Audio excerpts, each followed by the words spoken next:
happy to be joined now live by Shaquem Griffin. Shaquem, good to see you here. Let's start with that 40, 4.38. Again, fastest since 2006 for a linebacker. When you heard your time, what'd you think? I mean, I knew I was gonna run 4.3.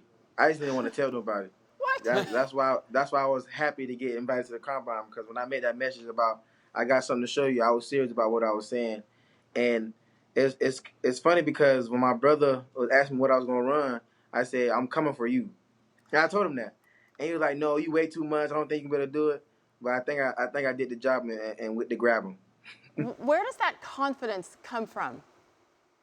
I mean, just everybody tell me what I can't do, and it's crazy because at one point I wasn't invited to the Senior Bowl. I got the invite. I did what I had to do there, and I wasn't invited to the combine. And then once I had my opportunity, I knew what I had to do. And it's just like when at times when I wasn't playing football and I didn't have the opportunity to play then. But once I did, I took full advantage of it. And I was never a person who took things for granted. So when I had the opportunity to be here at the combine, I made sure I took full advantage. Instead of me just creeping in the door, I just knocked the whole door down. So, you're just used to people doubting you, and I guess you take it as motivation.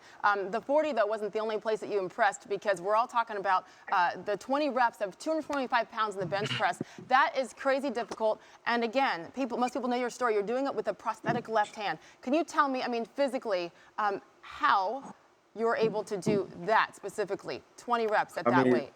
it takes a lot of practice. When I first got a prosthetic, it was my freshman year at UCF. I remember I did my first pull up with it, and my mom was just boohoo crying. I know she's a very emotional person. Like I'm pretty sure everybody who knows my mom is very emotional.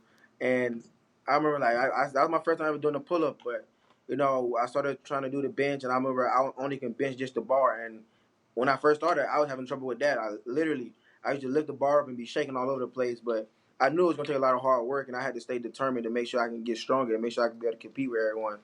But I had an opportunity to get better at UCF, and then came at MJP to be able to get stronger. And trust me, they did an amazing job, because I remember only was throwing up probably 11 reps in the bench press when I first got there, and they got me strong really quick. So when you see the reaction on people's faces with that, when you see the reaction on social media from people that you know and look up to, your brother, of course, Richard Sherman, Ryan Shazier, LeBron, everybody out there, what goes through your mind when you see and hear what people are saying about you?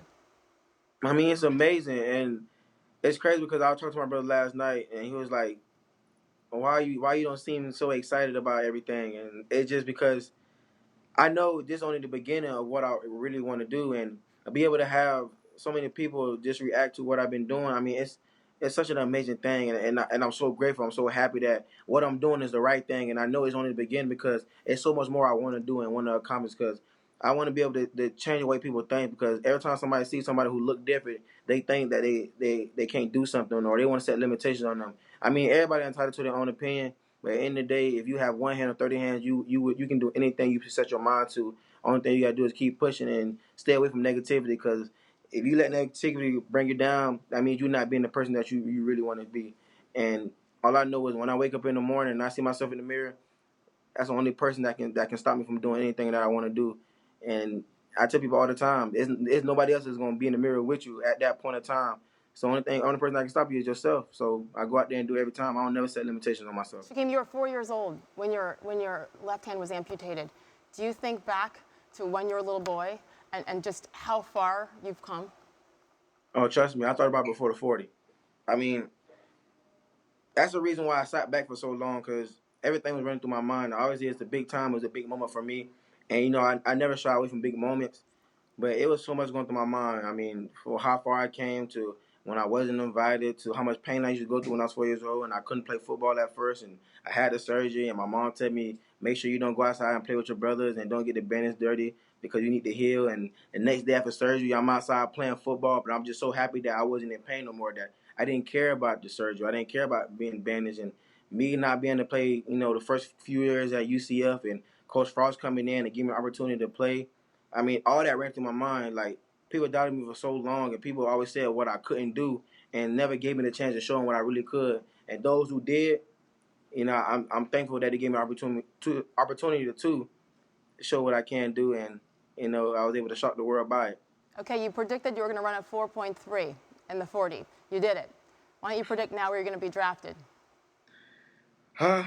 Man, that's hard to say. I mean, if it was my choice, I would call myself. I would literally call myself and like, you know what, we need you. But you know that's not my choice, man. I'm just hoping that I can get an opportunity with any team, and I'll be Are you blessed, hearing and anything in they'll have a great particular player. from agents? What are you hearing?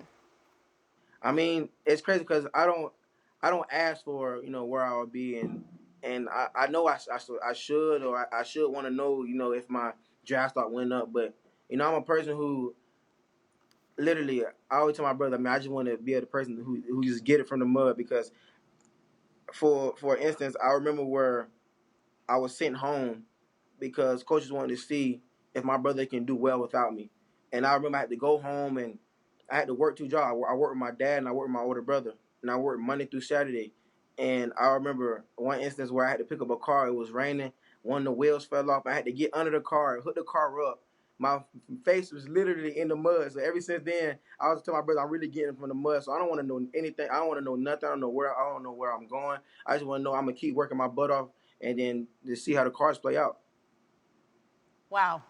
You're amazing. I will admit to this. I was able to meet Shaquem last week at the Jason Witten Collegiate Man of the Year Awards. And so let me tell you, it was much more to Shaquem Griffin than football. You are a fine young man. Thank you for representing. And congratulations on that national championship. They're raising banners at Central Florida, guys, because of the undefeated season. Oh, We talked yeah. about that ring. Anyway, congratulations. Good luck at the draft. Thank you for joining us live on SportsCenter, Shaquem. Thank you, and thank you for having me.